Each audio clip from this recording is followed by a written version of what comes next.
Praise the Lord. एक बार फिर से अपने बीच में पवित्र आत्मा का स्वागत करिए। जब हम पवित्र आत्मा का स्वागत करते हैं अपनी ज़िंदगी में, तो वचन हमारी ज़िंदगी में ज़रूर कार्य करता है। हर समय हमें पवित्र आत्मा की हुजूरी में रहना, उसकी उपस्थिति में रहना बहुत ज़रूरी है। जब हम पवित्र आत्मा की उपस्थिति में नहीं रहते हैं तो हमारी ज़िंदगी में कुछ गलत होने लगता है। जिस तरह से खुदा ने एक वचन दिया जिसका नाम है पुराना जीवन और नया जीवन। परमेश्वर ने ज़रूर हमें अपने स्वरूप में बनाया है।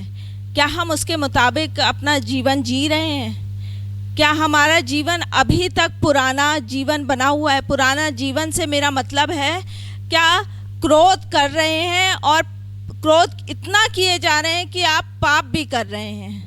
हम सब मिलकर पाप भी कर रहे हैं।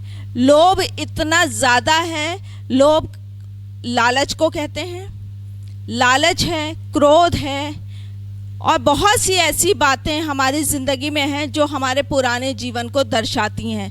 झूठ बोलना हमारे पुराने जीवन को दर्शाता है। अगर परमेश्वर में आकर अभी तक हम झूठ बोलते हैं, क्रोध करने के साथ साथ पाप भी करते हैं और अपनी ज़िंदगी में लालच को लिए हुए हैं कि हमें ये चीज़ मिल जाए, हमें इसका मकान मिल जाए, हमें इसके पैसे मिल जाए, और बहुत सी बार हम चोरी भी करते हैं। ये सब हमारे पुराने जीवन को दर्शाती है।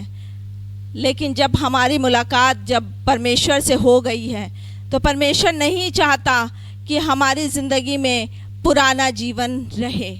वो चाहता है कि हमारी ज़िंदगी में अब नई बनने वाली हो सके। उसके चुने हुए हम हैं तो हमारी ज़िंदगी नया जीवन हमें मिला है। जब उसने हमें चुना है तो हमें नया जीवन मिला है और उस जीवन को परमेश्वर चाहता है हम जिए। उसकी उपस्थिति में उससे रोज़ मुलाकात करके हम उस जीवन को जी सकते हैं। परमेश्वर की हुजूरी में आकर, उसकी उपस्थिति में आकर हमारी ज़िंदगी से क्रोध चला जाएगा, लोभ चला जाएगा, चोरी करना चला जाएगा जब हम परमेश्वर की उपस्थिति में रहेंगे। परमेश्वर नहीं चाहता हमारा पुराना जीवन बना रहे। परमेश्वर चाहता है अब वो पुराना जीवन नया जीवन बन जाए।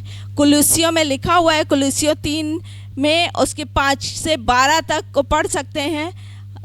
हर एक जन परमेश्वर का चुना हुआ है और वो वचन को पढ़ना हमारे लिए जिस तरह से ज़रूरी है, इस वचन को ज़रूर से पढ़िएगा। कुलुस्सियों 3 उसके 5 से 17वीं आयत तक ज़रूर से पढ़िएगा, ताकि हमारी ज़िंदगी से पुराना जीवन निकल कर नया जीवन आने वाला हो सके, हम नई ज़िंदगी जीने वाले हो सकें, हम रोज़ परमेश्वर में से मुलाकात करने वाले हो सकें और अपनी ज़िंदगी को उसके मुताबिक बनाने वाले हो सकें। परमेश्वर चाहता है कि हमारी ज़िंदगी उसके मुताबिक होने वाली हो सके। जिस तरह से एक एग्जाम्पल लूँगी, जिस तरह से सामरी स्त्री ने, उसका पुराना जीवन अच्छा नहीं था, बहुत बेकार जीवन वो जी रही थी। बाइबल में पढ़ सकते हैं उसकी जीवन के बारे में, जो यूहन्ना 4 बाब में मिल जाएगा।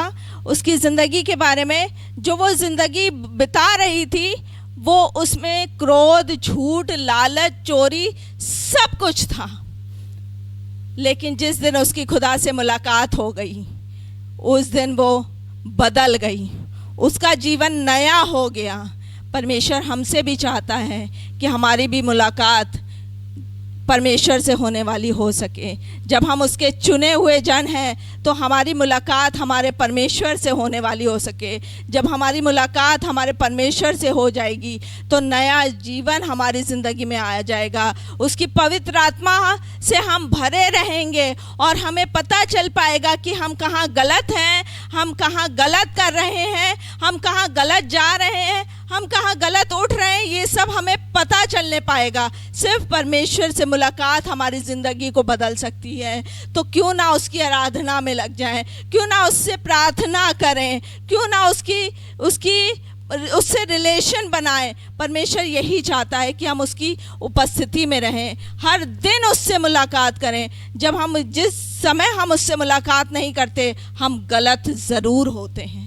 हम गलत ज़रूर होते हैं। तो परमेश्वर चाहता है कि हम रोज़ परमेश्वर में अंश अंश करके बढ़ते और बदलते चले जाएं। हम उस सत्य को जानें जो सत्य परमेश्वर है, और सत्य ही हमें स्वतंत्र करेगा। वो सत्य हमारी ज़िंदगी में जब तक कार्य करेगा, जब कार्य करेगा, हमारी ज़िंदगी से में नया जीवन दाखिल होता चला जाएगा। परमेश्वर इस वचन के द्वारा आप सभी लोगों को आशीष दे। Praise the Lord.